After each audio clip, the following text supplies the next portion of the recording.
Be me, Daniel. 26, freelance storyboard artist for local commercials, mostly drawing awful car dealership mascots, living in a cramped townhouse that smells faintly of old wood.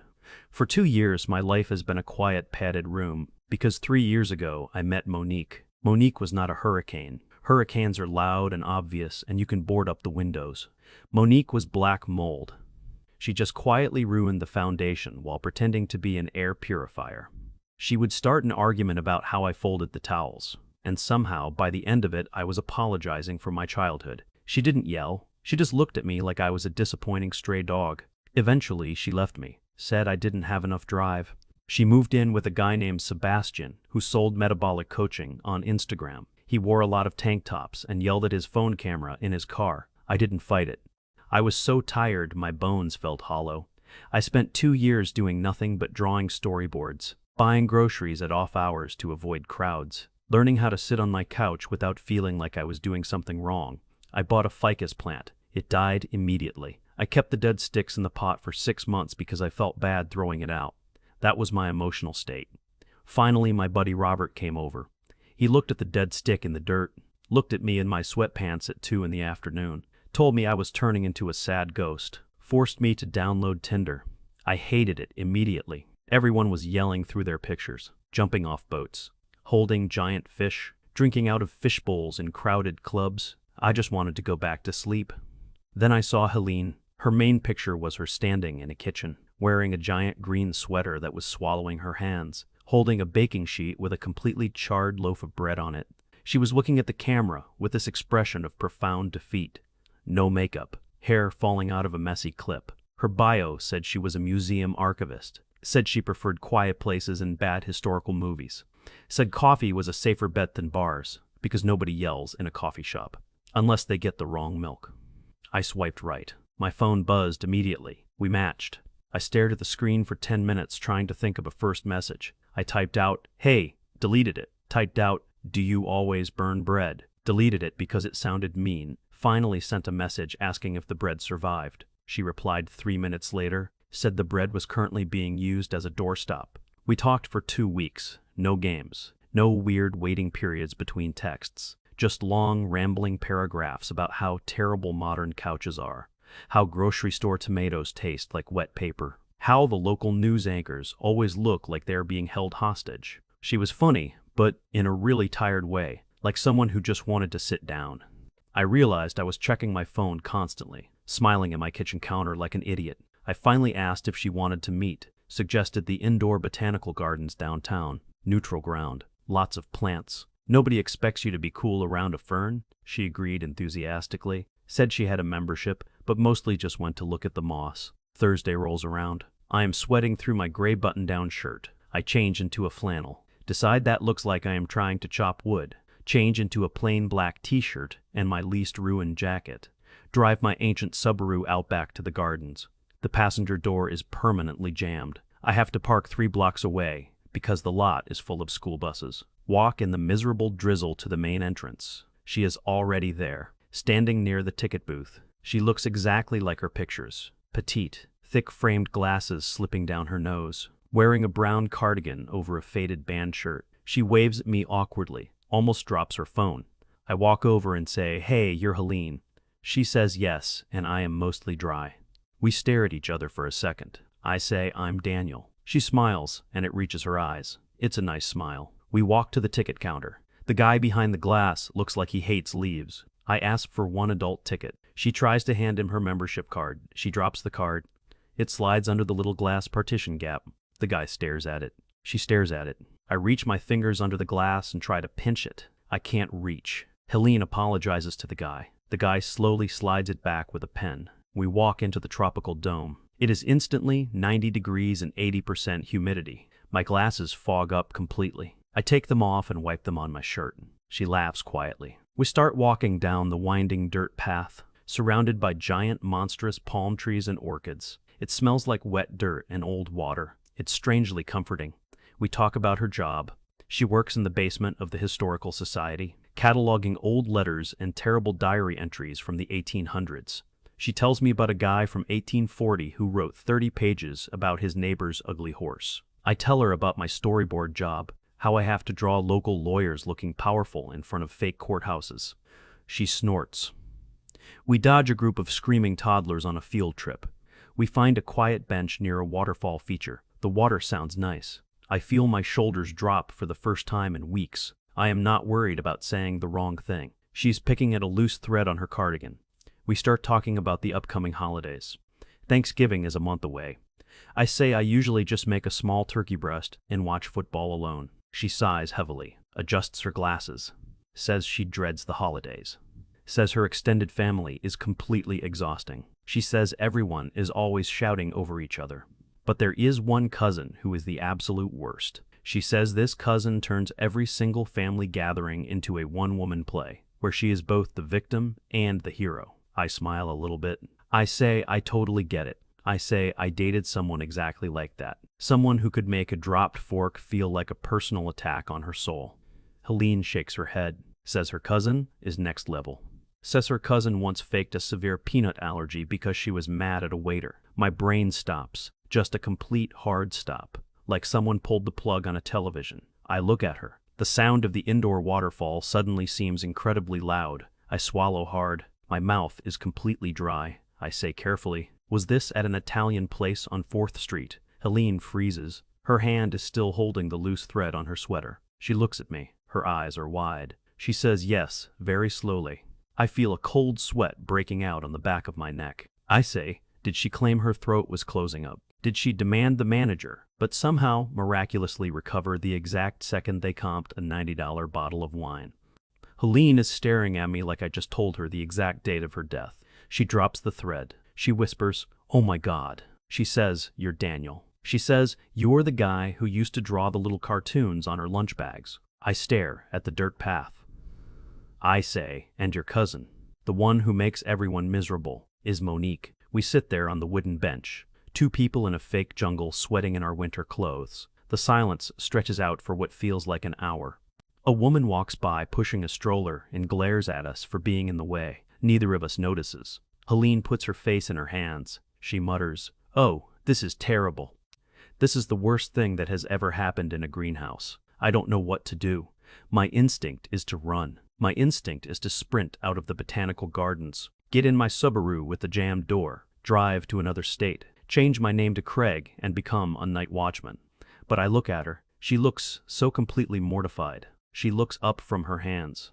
Her face is flushed. She says, "I am so incredibly sorry, Daniel." She says, "If I had any idea, I swear I wouldn't have matched with you. I wouldn't have brought you here." She starts rambling, saying she can just leave, saying she'll cover the ticket. She starts digging in her purse for her wallet. She looks panicked. I reach out and gently touch her wrist. She stops digging. I say, "Don't apologize." I say Monique never talked about her family. She just vaguely mentioned having a cousin who was boring because she liked books. Helene lets out a sharp, loud snort. She covers her mouth. She says, "Yep, that sounds exactly like her." She says boring is Monique's favorite word for anyone who doesn't worship her. We sit back against the bench. The panic in my chest starts to subside, replaced by this bizarre, surreal feeling, like finding out you and a stranger survived the same specific plane crash. Helene looks at the waterfall. She says quietly, "She bragged about you, you know. She talked about how much you did for her, how you paid for almost everything, how easy it was to get you to change your plans if she just sighed loudly enough. She said it like it was a skill she had mastered." My stomach twists. It hurts to hear, but it also feels like a massive weight lifting off my ribs. I wasn't crazy. I wasn't making it up. Someone else saw it. Her own family saw it. I look at Helene. I say she told me I was suffocating her because I asked her to text me when she got home late. Helene rolls her eyes hard. She says Monique literally keyed a guy's truck in college because he went to Denny's without her. I let out a laugh. A real, genuine, loud laugh. It echoes in the dome. A guy looking at a fern shushes me. I don't care. Helene smiles. The awkwardness is completely gone, replaced by the gritty reality of shared survival. She looks at me. She says so. What happens now? She says this is weird, right? This is objectively a very weird situation. I look at her messy hair, her glasses, the way she's nervously tapping her foot. I say I really don't want Monique to ruin another good thing in my life. I say I'm having a really nice time with you. But if this is too weird for you, I completely understand. Helene looks at her lap. She taps her fingers against her purse. She looks up at me with this completely deadpan, sincere face. She says I have a half-gallon of spiked apple cider in my fridge at home. She says we need to go somewhere quiet and process this entire nightmare like adults. I say I have a townhouse 10 minutes away, and I was planning to make baked ziti tonight. She stands up. She says, "Let's go buy cheese." We leave the botanical gardens.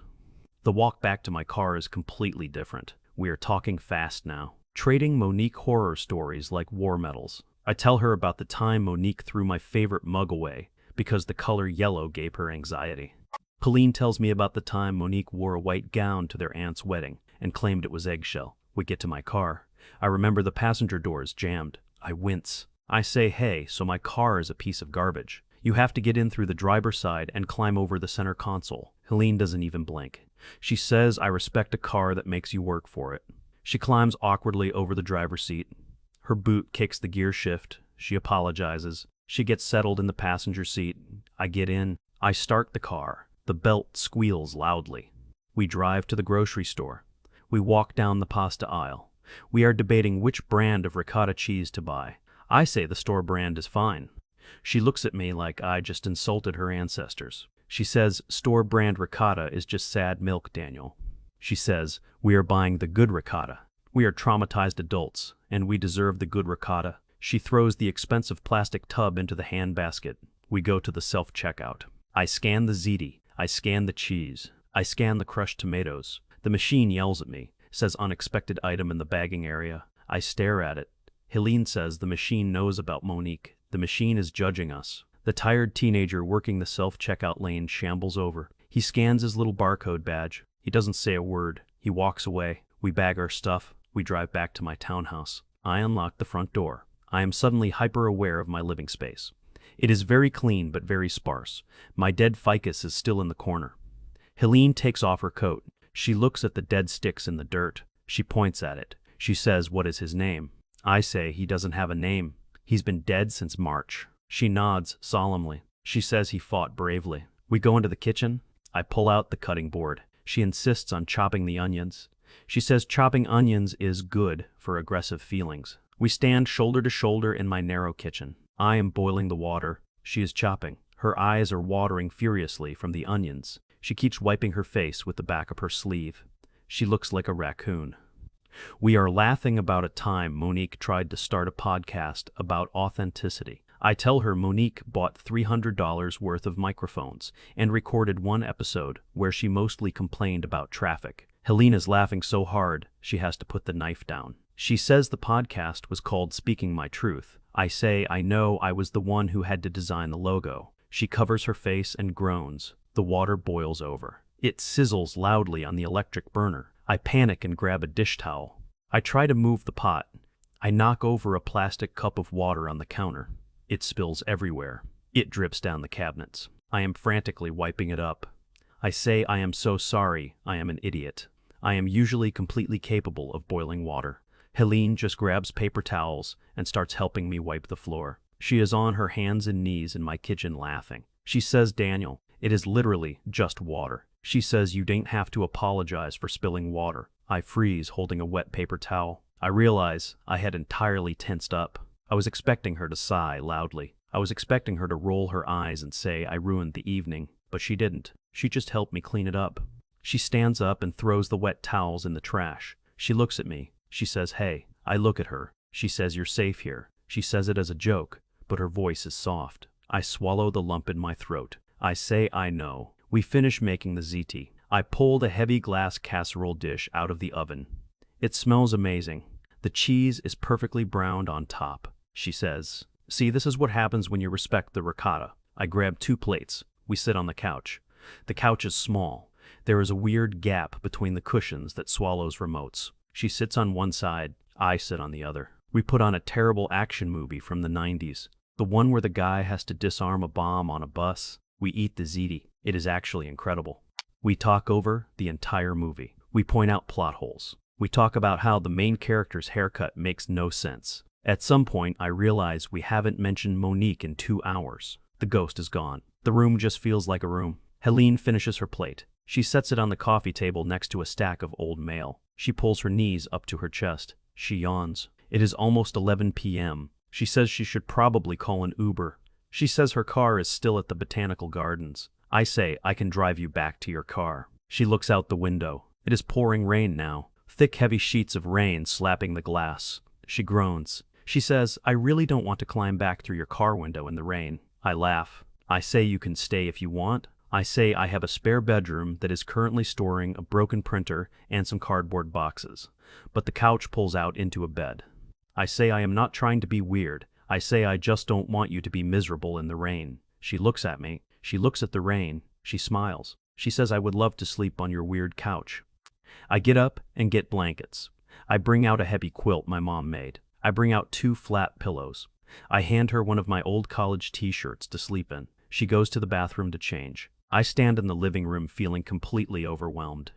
In a good way. In a way I haven't felt in years. She comes out wearing the shirt.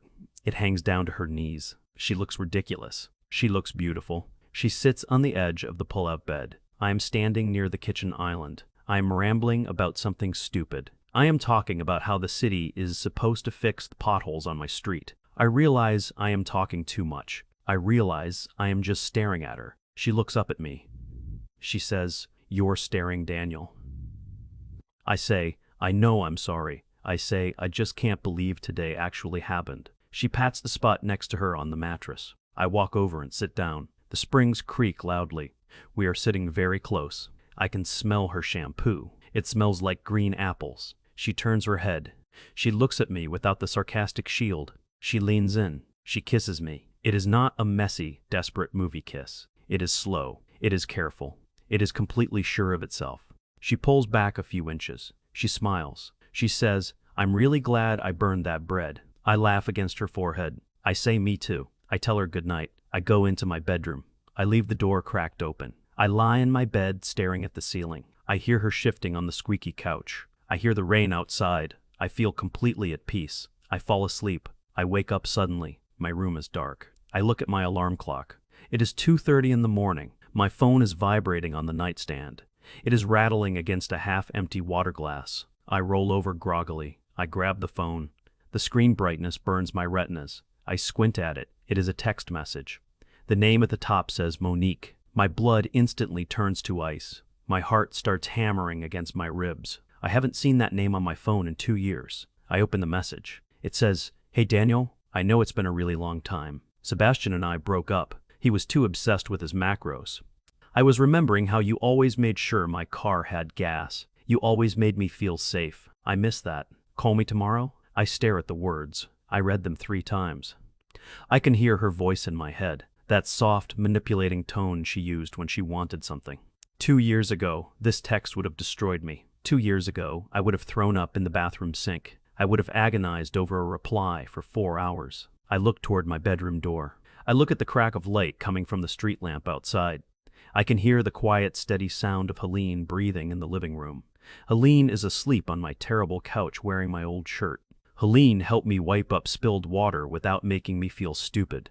I look back at the phone. I do not feel sick. I do not feel panicked. I feel absolutely nothing for Monique. It is just words on a screen. I tap her name. I scroll down. I hit block contact. The phone asks if I am sure. I hit yes. I put the phone face down on the nightstand. I lie back on my pillows. I pull the blanket up. I close my eyes. I go right back to sleep. The next morning I wake up at 7. The smell of coffee is drifting into my room. I put on sweatpants and walk out. Helene is in the kitchen. She is wearing her jeans and my t-shirt. She is pouring coffee into a mug that says, World's Okayest Brother. She looks over and smiles. She says, Morning. She says I had to dig through your cabinets to find the coffee filters. She says you have 4 jars of garlic powder. Why do you have 4 jars? I rub my eyes. I say I keep forgetting I have it when I go to the store. She shakes her head. She hands me a mug. She says, I have to go to work. She says the Historical Society waits for no man. She says, I ordered an Uber. It will be here in 5 minutes. I say, I can drive you to your car later. She says, deal. She grabs her purse. She puts on her shoes. She stands at the door. She looks suddenly nervous again. She says she says this was really great. She says despite the massive family trauma revelation. I walk over to the door. I say it was the best date I've ever been on. She blushes. She leans up and kisses me quickly. She says I will text you. She walks out the door. She gets in the Uber. I lock the door. I turn around. I see her brown cardigan sitting on the arm of the couch. She left her sweater. I walk over and pick it up. It smells like her. I smile.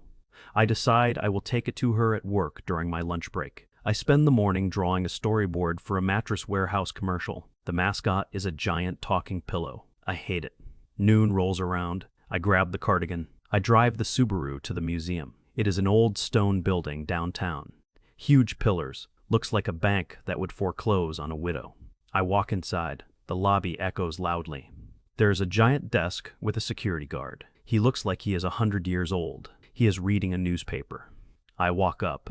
I say hi. I'm looking for Helene. She works in the archives. He slowly lowers the newspaper. He stares at me. He says, "Do you have an appointment?" I say no, I'm just bringing her sweater. She left it at my place. I immediately realize how that sounds. The guard raises an eyebrow. He says the archives are a restricted access. I say, can you just call down there and tell her Daniel is here? He sighs loudly. He picks up a heavy black desk phone. He dials a number. He waits. He says, "Helene, there is a young man here with your clothing." He hangs up. He points to a heavy wooden door near the elevators. He says she will come up those stairs. I stand near the door feeling like an idiot holding a brown cardigan. 5 minutes later, the door clicks open. Helene pokes her head out. She is wearing a white button-down shirt and has dust on her nose. She sees me and her face lights up. She steps out. She says, "Oh my God, I completely forgot my sweater." She says, "Thank you." We are standing awkwardly in the marble lobby. The security guard is definitely watching us. I say so. "Do you want to get lunch?" She says I can't. I have a massive backlog of Civil War shipping manifests to sort through. She says, "But I want to see you tonight." I say, "Okay, I can come over to your place." She suddenly looks panicked. She says, Actually my place is a disaster." She says my pipes burst last week, and my kitchen is currently covered in plastic tarps. She says, "Can we just go back to your place?" I say, "Yeah, absolutely, we can get takeout." She smiles. She says, "Perfect. I will see you at 6. She goes back down the stairs. I walk out to my car. I feel incredibly happy. I drive home. I check my mail. There is a weird official-looking envelope from the County Utility Division. I open it while walking up my steps. It is a notice of unpaid water and sewage bills. It is for my old apartment. The apartment I shared with Monique 2 years ago. The total is $480. The letter says the account is still in my name.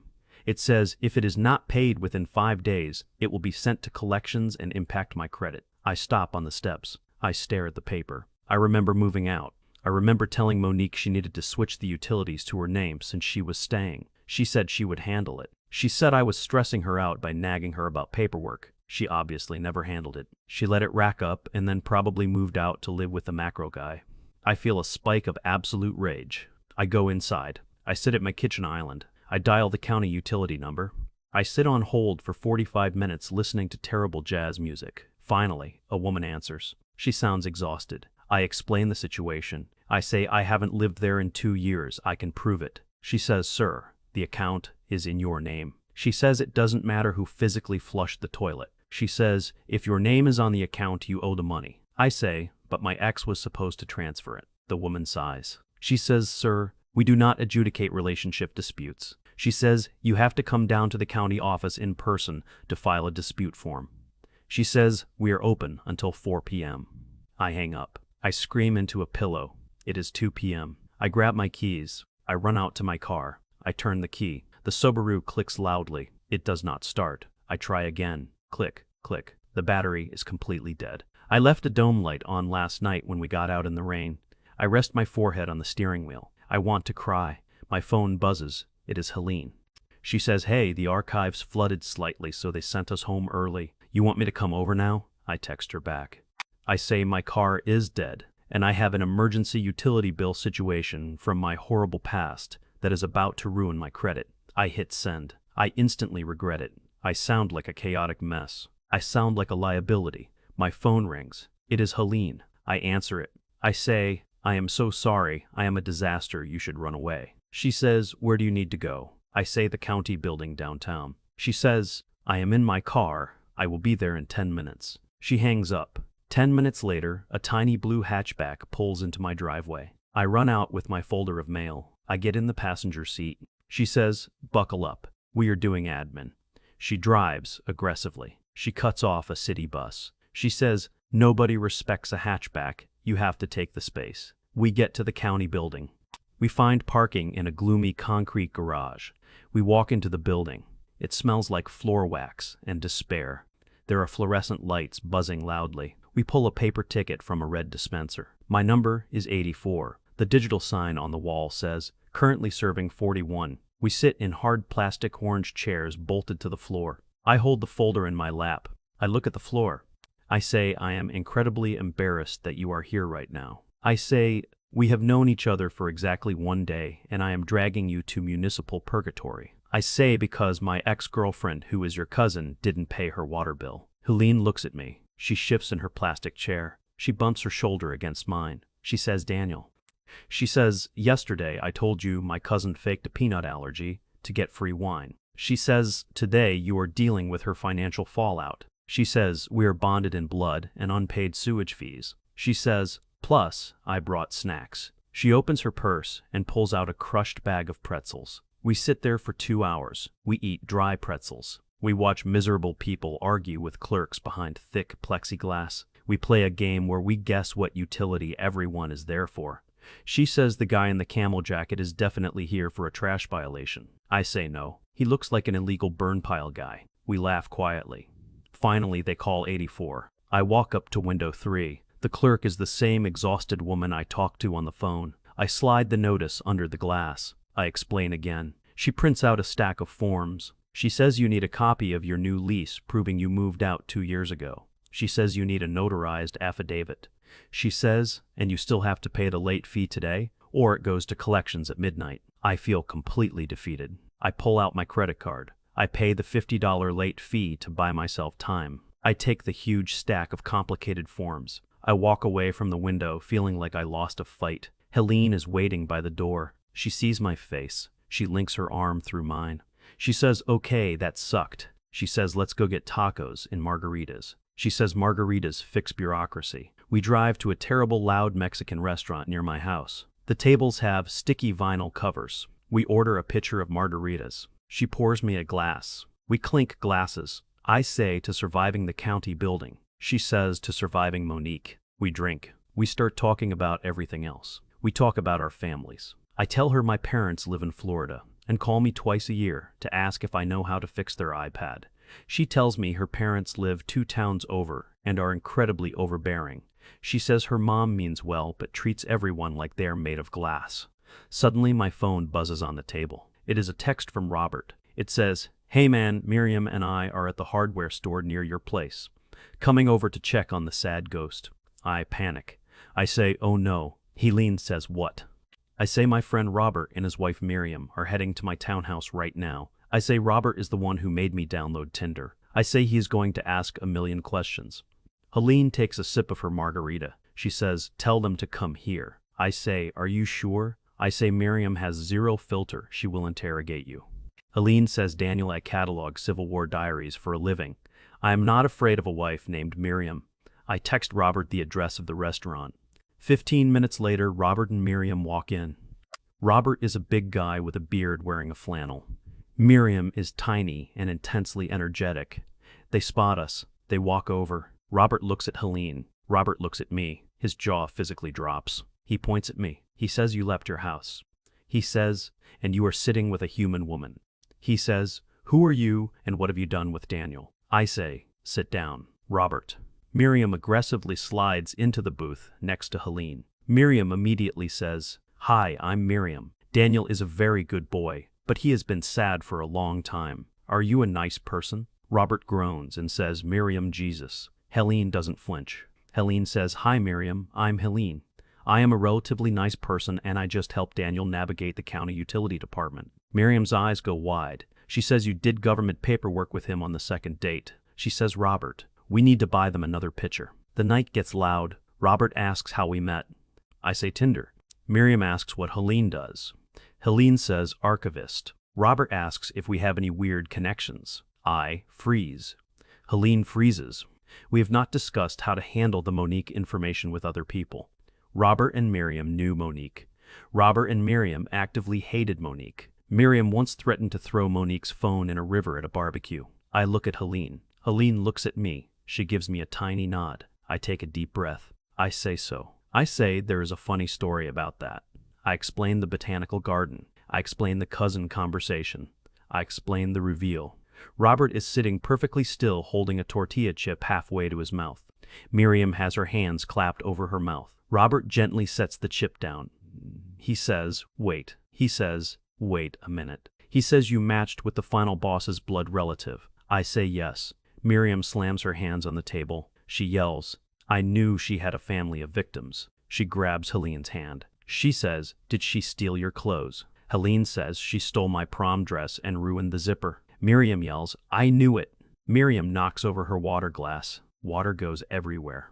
Robert starts throwing napkins at it. I start throwing napkins at it. Helene just laughs. She says it's fine. We are very good at cleaning up spilled water. She looks at me and winks. The dinner goes amazing. Miriam decides she would die for Helene. Robert pats me on the back so hard I almost choke on a churro. We leave the restaurant at 10 p.m. We get back to my townhouse. Robert and Miriam drive away honking their horn obnoxiously. Helene and I walk up to my front door. She says, your friends are intense. I say, I am so sorry. Miriam is a lot. She says, no, I like them. They are fiercely loyal to you. We go inside. I turn on the kitchen lights. She sets her purse on the counter. My phone buzzes in my pocket. I ignore it. It buzzes again. Helene's phone buzzes in her purse. She reaches in and looks at it. Her face drops. She says, it's my mom. She says, it's almost 11. Why is my mom calling? She answers it. She says, hi mom, is everything okay? I am standing near the sink listening. I hear a faint, shrill voice coming through the phone speaker. Helene pulls the phone away from her ear. She hits the speaker button. Her mom's voice fills my kitchen. Her mom is saying, Helene, what on earth is going on? Her mom is saying, I just got a very strange phone call from your Aunt Lorraine. Helene closes her eyes. She pinches the bridge of her nose. She says, what did Aunt Lorraine say, Mom? Her mom says, Lorraine says, Monique called her, crying hysterically. Her mom says, Monique says you were dating her abusive ex-boyfriend to spite her. The silence in the kitchen is absolute. The refrigerator hums loudly. I feel the blood drain from my face. Abusive. Monique called me abusive. The floor feels like it is tilting. Helene's eyes snap open. She looks at me. She sees my face. She says into the phone, Mom, stop. Her mom keeps going. Her mom says, Monique says he was controlling and wouldn't let her see her friends. Her mom says Monique says you are doing this because you have always been jealous of her. Helene yells, Mom. I said stop. Her voice is loud and sharp. It startles me. The phone goes quiet. Helene says, Mom, listen to me very carefully. Helene says, Aunt Lorraine is a gossip, and Monique is a chronic liar. Helene says, Monique treated Daniel like garbage for 3 years, and now she is spinning a narrative because she realized she doesn't have him as a backup plan anymore. Her mom stammers. Her mom says, but Helene, she was crying. Helene says, yes. Ma Monique cries when it rains on a Tuesday. Helene says, I am hanging up now. We will talk about this tomorrow when you are not repeating Aunt Lorraine's nonsense. Helene hangs up the phone. She throws the phone on the counter. It clatters loudly. She turns to me. She walks over to me. I am leaning against the sink, gripping the edge of the counter. My knuckles are white. My chest is tight. I say I wasn't abusive. My voice is shaking. I say, I swear to God, Helene, I never stopped her from seeing anyone. I just asked her not to take my car without telling me. I say I paid her rent. I say I bought her groceries. I say I wasn't. Helene steps right into my space. She grabs both of my arms. Her grip is shockingly strong. She looks directly into my eyes. She says, Daniel? She says, stop. She says, I know. She says, I know exactly who she is, and I know exactly who you are. She says you let me sleep on your terrible couch because it was raining. She says you apologized for spilling water. She says you spent 2 hours in a municipal building today to pay a bill she abandoned. She says you are not the villain in this story. She says she is just flailing because you finally closed the door. She steps closer and wraps her arms around me. She hugs me tight. She buries her face in my chest. I slowly wrap my arms around her. I bury my face in her hair. My hands are shaking. I hold on to her like a raft. We stand in the kitchen for a long time. The refrigerator stops humming. The house is completely quiet. I take a deep, shaky breath. The tightness in my chest finally breaks. It breaks completely. I feel a tear slide down my cheek. I don't try to hide it. I just hold her. Eventually, she pulls back. She looks up at me. She wipes my cheek with her thumb. She tries to smile. She says, "Well, Thanksgiving is going to be absolutely radioactive." I let out a choked laugh. I say we don't have to go. I say we can just stay here and eat the rest of the baked ziti. She shakes her head. She says no. She says we are going. She says we are going to walk into my aunt's house holding hands. She says we are going to bring a very dry, very terrible store-bought pie. She says, and we are going to sit at the table and watch Monique short circuit. I stare at her. She is wearing my old t-shirt. Her glasses are crooked. She looks terrifyingly determined. I say you are entirely too brave for me. She says no. I am just extremely petty when it comes to historical wrongs. She steps back. She picks up her phone. She says, I am going to text my mom and tell her to put us down for a +1. She starts typing furiously. I watch her. I look around my kitchen. There are empty grocery bags on the counter. There is a stack of utility paperwork next to the sink. There is a wet spot on the floor we missed. My life is suddenly incredibly messy. It is full of loud friends and angry aunts and bureaucratic nightmares. And I don't want to go back to the quiet padded room. I don't want the dead stick in the dirt anymore. I walk over to the trash can. I pull the dead ficus pot out of the corner. I carry it to the door.